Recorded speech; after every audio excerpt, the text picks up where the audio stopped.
All right. Welcome back to the Empowered Modern Witches Show.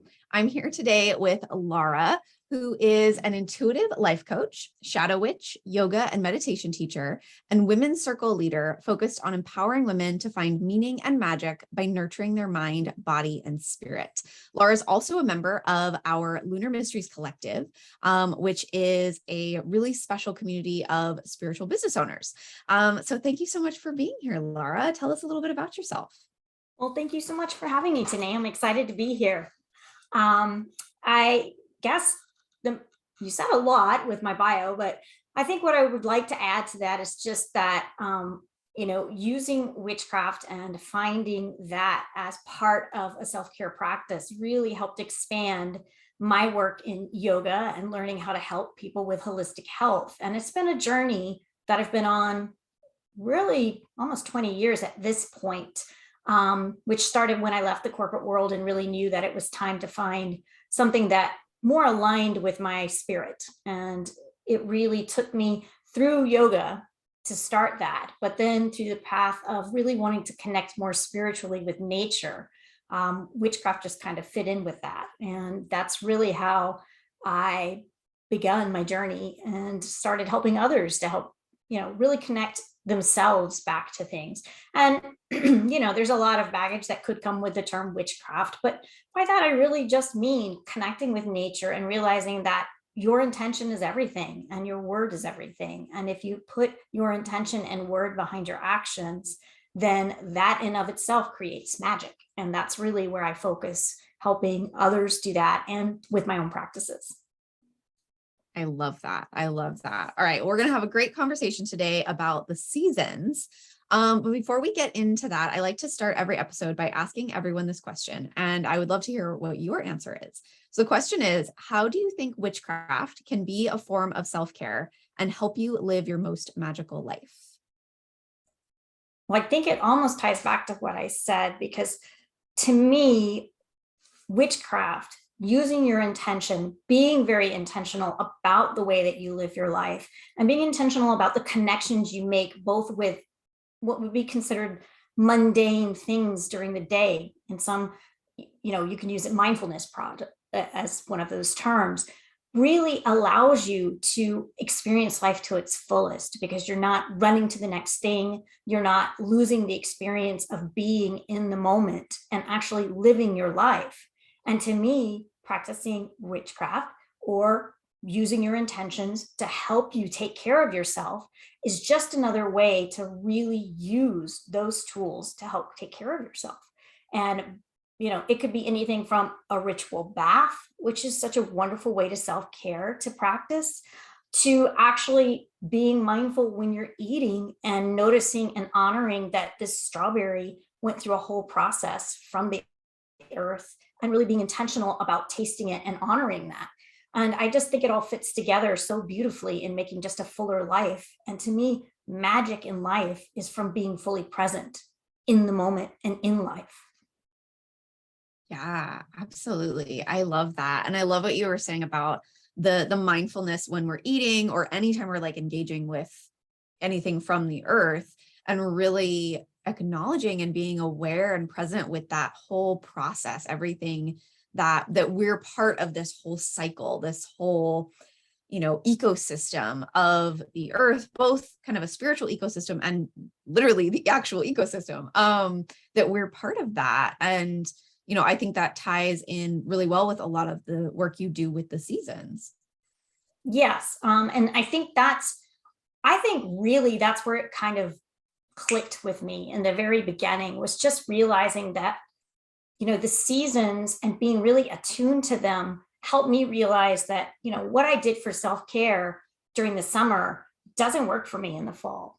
And then I also studied Ayurveda, which is the holistic medicine of India, of ancient India. And they're really big about, we're all made up of these 5 elements, and the elements are impacted differently by the seasons, which look differently and really emphasize different elements. I mean, coming up on the fall, we're going to be emphasizing more of the air and ether aspects of of the elements, and your body needs to have something to help counter that, or it throws you off. And I think the seasons is really where everything started to click for me, that you need self-care, you need your witchcraft, you need your practices, your rituals, your routines need to adjust. They don't, you have to throw everything out, but really looking at them in light of how they can best support you as nature is changing. Because even nature, moving into fall, you see the changes. It's a different energy moving into winter. And if we are trying to ignore it, which can be easy, we've got air conditioning in the summer, we've got heat in the winter, we can disconnect from it, but that doesn't give us the same spiritual grounding as being part of nature. And it almost denies a part of us. And I think that's where a lot of us end up feeling a bit lost and like we're not connected to what's around us, because we don't intentionally say, hey, it's moving and changing and I should be changing with it.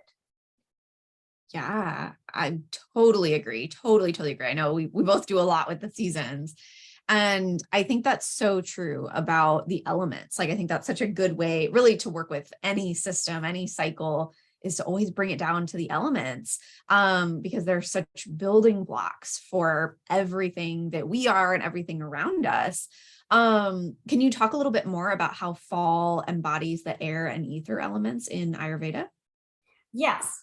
So if we think about the fall, Ayurveda takes 5 of the elements. So we have ether, air, fire, water, and earth, and kind of groups them into 3 doshas, which they call them, which are really mixes of those. And Vata, which would be a fall season, is a mixture of ether and air. Pitta, which is more summer, is predominantly fire, but there's a little water. And then we have spring, which is a lot more earth-like, and that would be kapha, which is this 3rd dosha. And not to get all into the doshas and pull everybody off going, what is she talking about? If we just stick to the fact that from an Ayurvedic perspective, as we begin to transition into fall, and if you think about fall, it's a transitional season anyway, because we're really coming off the heat of summer, things are beginning to change, and it's really a preparation as we move into winter. And it's got the characteristics of ether and air. And let's think about what those are: mobile, light, changing, movement. It's not a really solid season when you think about it, because what we start as we move in, and we're getting ready to start that cycle, as we move closer and closer to the fall equinox, you're going to see things are already beginning to kind of peak around here and change. And depending on where you live, it'll be more drastic sooner or later. And also depending on what's happening with your weather, because ours is totally off kilter right now from what it normally is. Usually we're really hot and humid, and trust me, I am not complaining down here that it is not that way. I live in the Southeast, but it's very strange. It's just really wet and humid. So anyway, so I'm already seeing some of those signs, but depending on where you live, you can start to see things are changing. It's mobile. Fall tends to be a windier season because we have things moving in and out. So again, you get that mobile quality of ether and air. It's lighter. We don't have such heaviness in the air or such heat. So things change again in that aspect. And those are just kind of the key top ones that you can think about when you see, if you look at Ayurveda and how they talk about Vata season, fall season, those characteristics are beginning to show up.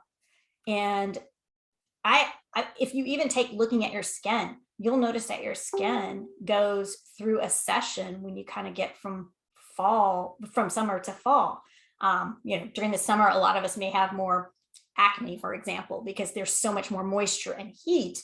But then as we start to move through fall, things begin to dry and change. And then of course, in winter, most of us experience drier skin, a lot less, because that's part of that season. So, and that's just one easier example that most people can relate to with their skin and seeing the changes.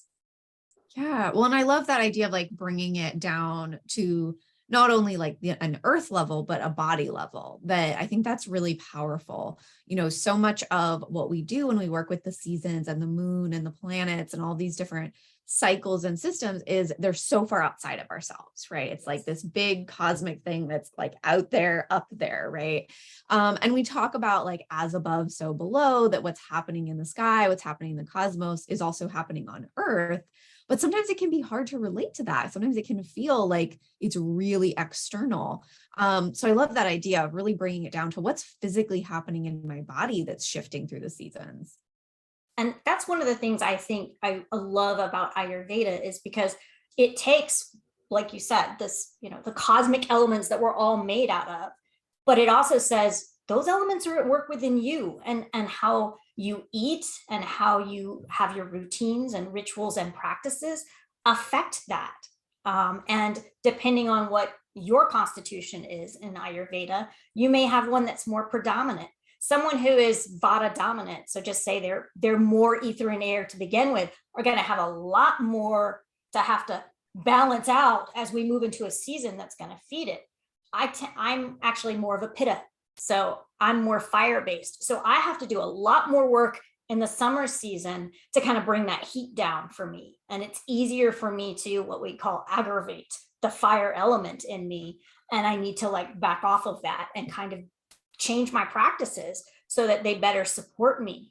And an example of that is if you're strong in the fire element and you live, especially here, which is very hot during the summer, taking hot yoga is probably not a good idea. You're just aggravating it on top of aggravation.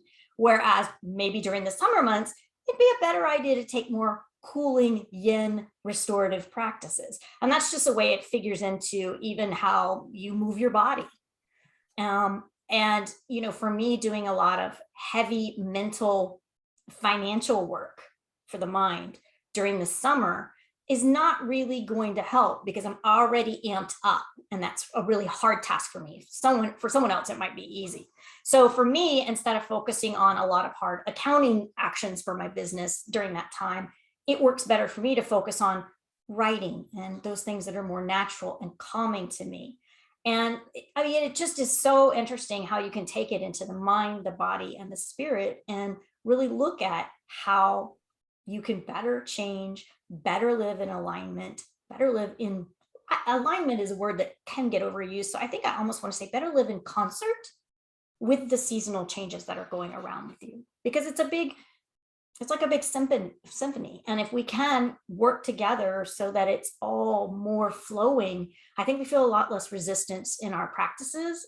We feel a lot less resistance in our bodies. And I think we just in general feel a little bit more at peace and grounded when we can do that. Yeah, I think that's so powerful. And I love that metaphor of a symphony because it really is, when I talk a lot about how we have all these different cycles and that they're really part of one larger cycle. And I think that they become so much more clear to us when we think of them as a whole. And it is like a symphony. It is like all of these different parts and pieces playing their role. And we're playing our role within that too. Again, it's not external. It's really playing out in our own moods and emotions and how we physically feel. It really, I think it impacts all of us, whether we are really aware of it or not. And becoming aware of it gives you so much power over, you're no longer blindsided by a shift in your body or a shift in your mood. You're no longer, taken by surprise when something shifts. It's like, oh, this is the season of this feeling. This is the season of, being more amped up or being more inward and more restful. And then it also gives us the opportunity to create balance that way instead of feeling like we're, sort of at the mercy of our body or our mind or the season or whatever it might be. We're not at its mercy. We get to work with it to create that balance. I totally agree with that. And I think one of the things, the way that you put together your celestial alchemy, which really brought what had always been to me disparate, but didn't quite make sense to be disparate, lunar cycles, seasonal cycles, sun cycles. I'm like, that, and the way that you put it together just kind of really, I was like, that's it. That's how it melds with everything else in a way that totally made sense to me, especially coming from the background that I came from, where we're looking at all those elements working together. And I think I mean, a big aha moment for me, even though I've been following the moon and the phases for some time, was in our collective when we started looking at as far as our power days with the moon and looking at how it changes during the month. And I mean, I knew that there was one time each month that was not connected to a feminine cycle. I don't cycle anymore, so that wasn't going to be it. And that I was wiped out, usually 2 to 3 days, wiped out, doesn't matter. And I couldn't at first put it together. And then through the work that we've did, it's all of a sudden like, whoa, hey, okay, when the moon is in Aries, I don't need to play anything complicated because first my energy's gone. And it is just this one time of the month. And at first I thought it was a fluke, but now that we're in our 5th month, and last month I actually didn't track it ahead of time. I'd been writing it in there and I didn't. And I was like, whoa, today I'm wiped. And then went, oh no, it's Aries. And I didn't even mark it. And I was like, it just so makes sense. And instead of being at the mercy of Aries every month when the moon goes there, I'm now like, you know what? It doesn't mean I can't do things or that I'll be completely wiped. But hey, why put a bigger burden on me in the business during that time when maybe during that time I need to do the things that come easier to me and are a little less taxing on me than some things that take more energy. And I mean, just that little bit is huge.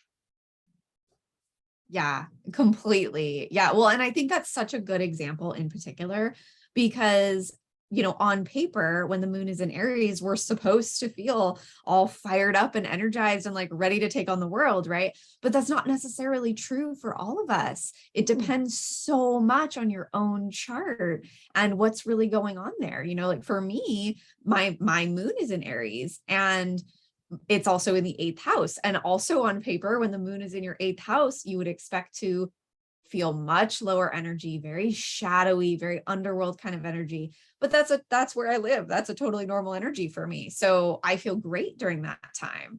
And it really depends so much on your own placements and your own experience of the moon and of the seasons as well throughout the year. I think it's easy to see on that like kind of micro moon level because we can track it. Like you said, okay, it's been 5 months and I know every single month I have this experience. But sometimes I think we kind of lose the thread with the seasons because it's a whole year, And so you do, I think, have to, it is this kind of like long-term, like slow practice of really starting to understand, okay, when the sun is in this sign, it's impacting me in this way, or when, this thing happens in the weather, or when the nights get longer at this point in the year, it affects me in this way. And it might take you 2 or 3 years of experimenting with that to really feel like you have a handle on it. Or it might be that, if you track it for 1 year, you might be reminded that, oh, this happens every year. That was definitely true for me because my low point is when things are in Leo. And so when the moon's in Leo, I take a little bit longer to get out of bed in the morning. Like it's a slow day. Like it is today, actually. And then when the sun is in Leo, that season has always been just such a like slog for me. And I could never figure out why, aside from, okay, it's summer, it's hot, that's not my favorite. That was the only explanation I ever had. But as soon as I started paying attention to it, it was like, oh my God, July, August is Leo season. Like that's the same time that I feel super low with the moon. So I think when we can pull all these different threads and we have all these systems at our fingertips that we can start to learn about and track in our lives. And when you really start bringing them in, it can give you so much self-understanding more than anything. And I think the key too is you can have all the knowledge, you can study or take the course, do whatever and know what it is. But until you actually apply it and start using it, then that's when the ahas start to happen. And I know that, in the past, I worked with, some coaches and people to help me learn how to apply it because I was like, okay, I know all this, but I still don't, and I'm still learning a ton. Obviously, you're my astrologer, so I learned from you all of that and I'm still learning. And there'll be days I'm like, I know the sun is doing this and the moon's that, and we're in this sign, but I'm lost now and my planet just threw me all off. So somebody help me sort this out. But, again, even with moving into the fall, most people can tell me what season they feel the best in. It's usually their favorite season, and they can also tell me what season is not their favorite. And I find that that's a good place for people to start with. Okay, well, let's look at where maybe that could change if we start not expecting you to have the same rituals, practices, and even diet. Sometimes what you eat can be so impactful for those things. And that's why I use the framework mind, body, spirit. It seems cliche, but it really does work as a good framework to look at. How are you feeding your mind and your mental health? How are you feeding your body? And I don't just mean food. I don't even like the D word. I don't even use it in my practices. But what's on your menu right now? And also, what are you doing to move her and do all the other things that she needs? And that includes pampering and self-care. I mean, she needs pleasure, she needs play. Those are all part of the body. And then finally, the spirit side. We're hardwired for it. How is that working for you? And that can be a multitude of methods that work for people. But, is that working for you the same in the winter as it works for you in the spring? Or do you need to change that? I know a lot of people who have spiritual practices that are very nature-based, but live like I did for a while in a very cold climate. For example, Michigan, I lived in for a while. And as much as I wanted to be outside, it's below 30 degrees. It's not possible. So you kind of have to say, okay, well, how then can I practice a nature-based spiritual practice when I'm really kind of can't get out there very much, and looking at how to do that. So, I mean, that's just another example of how that can impact a spirit practice, which I think for some people may be hard to see at first, but, it depends on what it is as to how you may need to adapt it in order to help you better. And for me, it's embrace and be a part of that season. And, instead of hating every time, I mean, I'll be honest with you, August is not my month. I'm usually so impatient. Between Leo and Virgo season lapping over, I'm like, can we just get to the fall equinox, please, please, please? Because that's when I'm happy. And so I really had to do a lot of work in August. And my moon is in Leo. And so I realized if I could just get the emotional, the mental side over that, because that's what's really, predominant with it being in my moon, and change my attitude about it, that it would be different. And I'm happy to say this August has done better because I really focused on the little things. Today, my fig tree finally started producing, and it only produces in mid to late August. And I'm like, that's a celebration right there. And if I make it a big deal and really focus on all the fig recipes I'll be using up in the next 2 weeks with my kitchen witchery, it changes it. So I'm not just biding my time, waiting for the August to get over with and missing some of the beauty of August, which there is, aside from the hot humidity that's outside. So Totally. I yeah. totally am there with you. So I just think that, I don't know, it just to me has been just a wonderful way to really incorporate really all the things that have come to me, through using my witchcraft, using Ayurveda, using yoga, using the seasons, using all of it together as this big, beautiful system that, as you pointed out, we are all a part of, and really embracing it to a point that, okay, how can I change myself with the seasons as well so that we work together and not in an adversarial relationship? Yeah, completely. Well, and to that point, like on just a really practical level, what would you suggest people consider changing about their practice as they move from, let's say, summer into fall? So I would say we'll start with the mind, just a couple of ideas for the mind. I'm also going to add to Virgo season, which we've just entered, is the perfect time to look at how to change from summer to fall, because you've got all that wonderful Virgo energy of getting organized, getting routines, getting your rituals in place. So it's a perfect time to start planning for it and to start really looking at it. And if I looked at, for example, what happens in the summer, most of us get pulled off of our regular routines in some fashion. travels, whatever. So the first thing I would say for your mind is, how are your mindfulness practices? Are you meditating? Are you doing things that you know are good for your mental health? And if you've dropped those, what needs to come back to help support you in the fall? And typically, because we're moving into a very mobile time of the year with the ether and air taking over, what things help ground you? Fall's transitional. So you want to look at those things that help ground you mentally, that help you feel present, and that really help you feel comfortable and at home.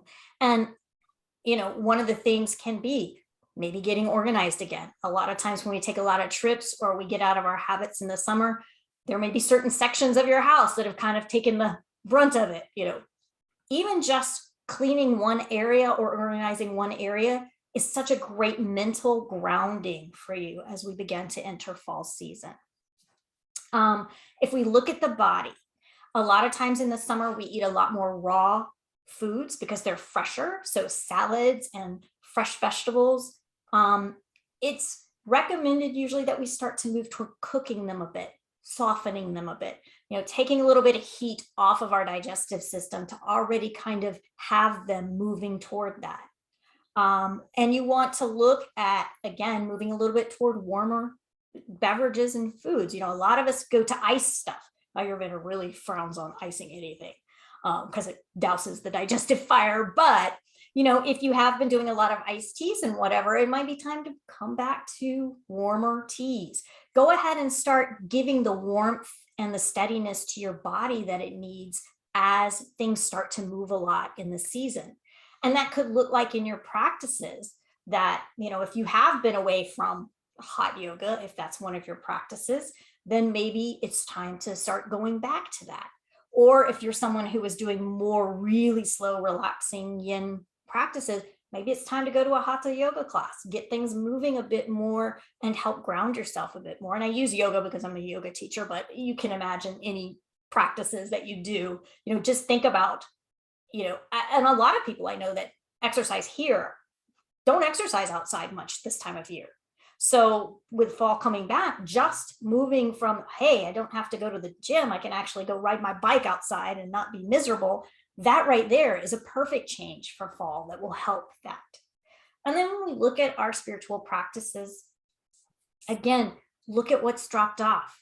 I found that during the summer, because I need to get out and walk my dog really early, my getting up and doing my morning ritual of a card draw and journaling had to shift. Okay. That's getting ready to shift back because it works best for me. But instead of being all upset or skipping it entirely in the summer, I restructured it to better suit me. So for me, my ritual will be starting back again because I can walk later in the day, which works better for me. And it also then puts my spiritual practice back in place. And I think also it's really good in the fall. We get this energy of new starts, new beginnings. It just kind of feels that way. School starts back, summer's over, a lot of, I don't want to call it disarray, but there's a lot of things that are, different there. Coming back to what are those core practices in the fall that really help you feel spiritually connected, getting outside, really working with nature. And I really, I say August to the end of September, become so observant of nature. That right there, if that's all you add to your spiritual practice, that will take you a long way toward being totally connected because the changes are already beginning and they're subtle. But if you start to observe, you pull yourself into it and you're part of it. So that was probably a long answer to your question, but from the framework of what I work with, there's a few ideas. Yeah, no, it's great. Absolutely great. I love the practical ideas and things people can implement. And yeah, I could not agree more that piece of just noticing the shifts in the seasons is so powerful. And I think one of the most powerful things we can do as witches is to know what's going on around us. It's so easy to not have that awareness. It's so easy to not notice.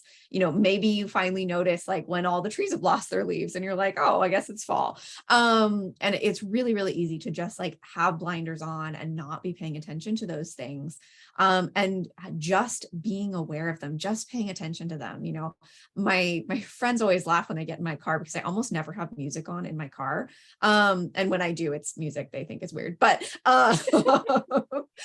but my bad musical taste aside, I almost never have music on in the car. And I'm just so, while I'm driving, I'm just so noticing the trees and the bushes and things that are blooming or things that have started to wilt, and I don't know, it's almost, kind of meditative in a way. And if that's all it is, if it's when you're driving down the highway, you're noticing what's going on with the trees on the side of the road, like that in and of itself is really, really brings you to this mindful present space. So much more than I think people give themselves credit for. Your practice, number one, your practice doesn't have to be elaborate. It doesn't have to include all of these things if you don't want it to, or if you don't have time for them. And two, being consistent doesn't mean doing the same things every single day all year long. It just means having that mindfulness and awareness. Yes, and being intentional about it. I also don't listen to music in the car for pretty much the same reason. Occasionally I will if I'm going on a long drive or whatever, but I found that especially because most of us drive the same route to work, that you can notice so much about what changes and what's happening by just being really present in that, however amount of time that is. I'm lucky. I live out in the mostly country, so I don't have a lot of traffic to contend with, which in that case, I might want the distraction of music because all you're looking at is cars. But, my route takes me past trees and pastures and even where some animals are outside, so I can watch what they're doing as well. So I agree. To me, it's just being intentional. It's waking up. It's just not letting yourself become the zombie that we can all become, for lack of a better term. And being a witch is about awareness, connection, intuition, and totally being intentional about what you're doing. And that's why I wanted to that's why I named my business Intentional Living. It's like, that's what it's about right there. Yeah. Awesome. Oh, well, this was such a good conversation. I know people are going to get so much out of this. Why don't you tell people where they can find more about you? Okay, great. And I have enjoyed this as well. I'm all excited now for what are we going to look at for the fall for myself. I'm on Instagram at Intentional Laura, and I have a website, intentionallivingwithlaura.com.